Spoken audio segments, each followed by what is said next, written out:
20 saksak sa katawan ng tinamo ng 21 anyos na lalaki na galing lang din sa Lamay matapos matagpo ang duguan sa loob ng purok sa Barangay Sudapin, Kidapawan City kahapon ng umaga. Kinilala ang nasawing biktima na si Cesar Ryan Alegria Kerubin na nagtamo ng saksak sa likod, dibdib, tiyan, mga braso at ulo.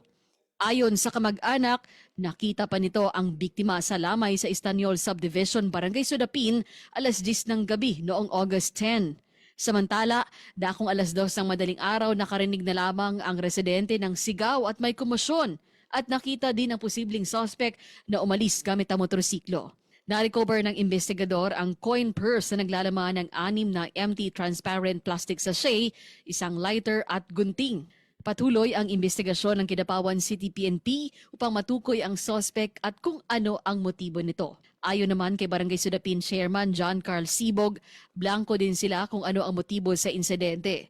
Sapagkat wala naman silang alam na nakaaway o problema ng biktima, wala din siyang anumang record sa barangay. Cherry May Tapia, NDBC Bida Balita.